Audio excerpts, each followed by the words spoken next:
আসসালামু আলাইকুম। আজ আমরা পুরো জাতি একসঙ্গে স্মরণ করছি এমন এক দিন যা এদেশের ইতিহাসে গভীর ছাপ রেখে গেছে।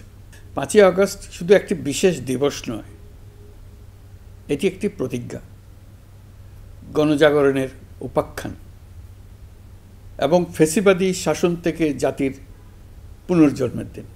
আজ আমি গভীর শ্রদ্ধার সঙ্গে স্মরণ করছি 1971 সালের স্বাধীনতা যুদ্ধের সকল বীর মুক্তিযোদ্ধাদের, যাদের আত্মত্যাগে আমরা পেয়েছি স্বাধীন সার্বভৌম বাংলাদেশ। 1971 সালে সাম্য, মানবিক মর্যাদা ও সামাজিক ন্যায় বিচার প্রতিষ্ঠার লক্ষ্যে এদেশের জনগণ সশস্ত্র মুক্তিযুদ্ধে অংশগ্রহণ করেছিল। লাখো প্রাণীর বিনিময়ে একটি স্বাধীন রাষ্ট্র প্রতিষ্ঠা হয়েছিল। কিন্তু স্বাধীনতার অর্ধ শতাব্দী পরেও এদেশের মানুষ সুবিচার ও গণতন্ত্র থেকে বঞ্চিত হয়েছে, বৈষম্যের শিকার হয়েছে। 2024 সালের উত্তাল জুলাই ছিল বাংলাদেশের ইতিহাসে এক সংকটময় অধ্যায়, 16 বছরের পুঞ্জীভূত ক্ষোভের বহিঃপ্রকাশ। এদেশের এই বিপুল সংখ্যক তরুণরা 16 বছর ধরে ক্রমাগত হতাশায় নিমজ্জিত ছিল। ভালো ফলাফল করেও চাকরির জন্য ক্ষমতাসীনদের দুয়ারে দুয়ারে ঘুরেছে। চাকুরিকে ঘিরে তৈরি হয়েছিল দুর্নীতি, স্বজনপ্রীতি আর তদবির বাণিজ্য। যে তরুণ ঘুষ দিতে পারেনি, এলাকার মাফিয়াদের সঙ্গে সখ্য গড়ে তুলতে পারেনি, তার চাকরি হয়নি। সরকারি চাকরিতে বৈষম্যমূলক কোটা পদ্ধতি, যেটা মূলত ছিল দুর্নীতি ও স্বজনপ্রীতির আরেকটা হাতিয়ার, এর বিরুদ্ধে তরুণ সমাজ দীর্ঘদিন ধরে প্রতিবাদ বিক্ষোভ করলেও ফ্যাসিবাদী শাসকের টনক নড়েনি। দীর্ঘ এই সময় প্রতিটি সেক্টরে মাফিয়াতন্ত্র কায়েম করে একটি সুবিধাভোগী শ্রেণী তৈরি করা হয়েছিল, যারা আর্থিক ও অন্যান্য সুবিধার বিনিময়ে স্বৈরাচারের পক্ষে কথা বলবে, কাজ করবে। স্বৈরাচারের পক্ষের সঙ্গী হলেই তার চাকরি হবে, কাজ মিলবে। সরকারি প্রতিষ্ঠান, শিক্ষা প্রতিষ্ঠান, অর্থনৈতিক প্রতিষ্ঠান, এমনকি বিচার ব্যবস্থা, আইনশৃঙ্খলা বাহিনী, গণমাধ্যম ও সাংস্কৃতিক মণ্ডলেও এই ধরনের সুবিধাভোগী শ্রেণী তৈরি হয়েছিল। এদেশের গরিব মেহনতি মানুষের পয়সা লুট করে পতিত ফ্যাসিবাদ ও তাদের সহযোগীরা এক একজন টাকার পাহাড় গড়ে তোলে। সীমাহীন দুর্নীতির কবলে পড়ে অর্থনীতি ভেঙে পড়ে।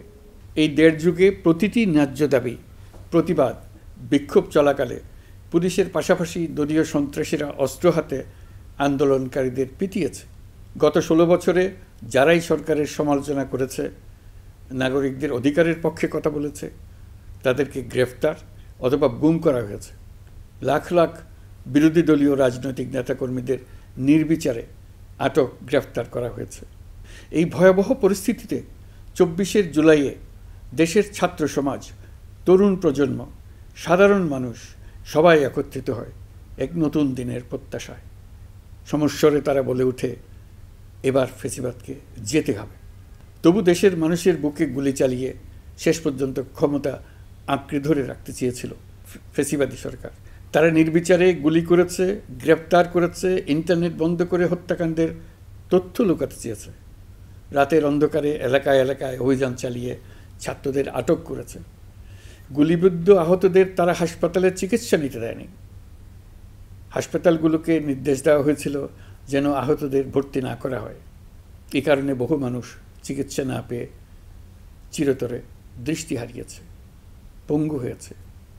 আজ জুলাই গণ অভ্যুত্থান দিবসে আমি জাতির সূর্য সন্তান জুলাই শহীদদের গভীর শ্রদ্ধার সঙ্গে স্মরণ করছি, তাঁদের আত্মার মাগফিরাত কামনা করছি। জুলাইয়ে যারা আহত হয়েছেন, চিরতরে পঙ্গু হয়েছেন, দৃষ্টি হারিয়েছেন, জাতির পক্ষ থেকে আমি তাদের প্রতি শ্রদ্ধা ও কৃতজ্ঞতা জানাচ্ছি। এই জাতি আপনাদের কাছে চিরকৃতজ্ঞ থাকবে। গত বছর ডিসেম্বর মাসে জুলাই গণ অভ্যুত্থানে শহীদ পরিবার ও আহতদের কল্যাণ ও যাবতীয় বিষয়াদির প্রশাসনিক দায়িত্ব মুক্তিযুদ্ধ বিষয়ক মন্ত্রণালয়ের উপর ন্যস্ত করা হয়েছে।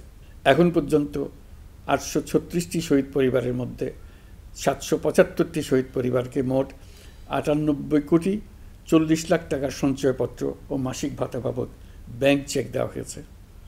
অবশিষ্ট যারা আছেন তাদেরও কয়েকটি বিষয় নিষ্পত্তি সাপেক্ষে সঞ্চয়পত্র দেওয়ার প্রক্রিয়া চলছে।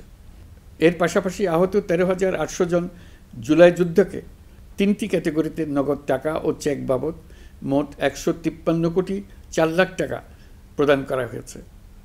এর মধ্যে 78 জন অতি গুরুতর আহত জুলাই যোদ্ধাকে সিঙ্গাপুর, থাইল্যান্ড, তুরস্ক এবং রাশিয়ায় উন্নত চিকিৎসার জন্য পাঠানো হয়েছে এবং চিকিৎসা ব্যয় বাবদ এ পর্যন্ত 97 কোটি 50 লাখ টাকা ব্যয় হয়েছে।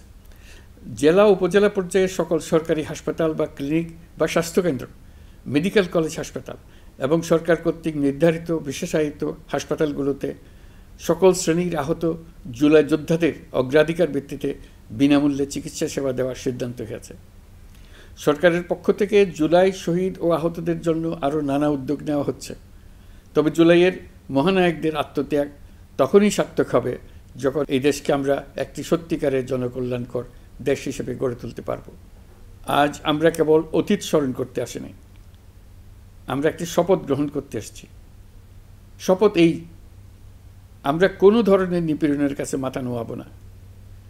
আমরা প্রতিষ্ঠা করব একটা জবাবদিহিমূলক, মানবিক, গণতান্ত্রিক এবং বৈষম্যহীন রাষ্ট্র, এমন রাষ্ট্র যা সবসময় জনকল্যাণে কাজ করবে। জুলাই শহীদদের আত্মত্যাগ আমরা বৃথা যেতে দেব না। তাদের আত্মত্যাগই হবে আমাদের পথ চলার প্রেরণা, তাদের স্বপ্নই হবে আমাদের আগামী বাংলাদেশের নির্মাণ রেখা। আজকের এই দিনে এটাই হোক আমাদের শপথ। মহান আল্লাহ আমাদের সহায় হন। আল্লাহ হাফিজ।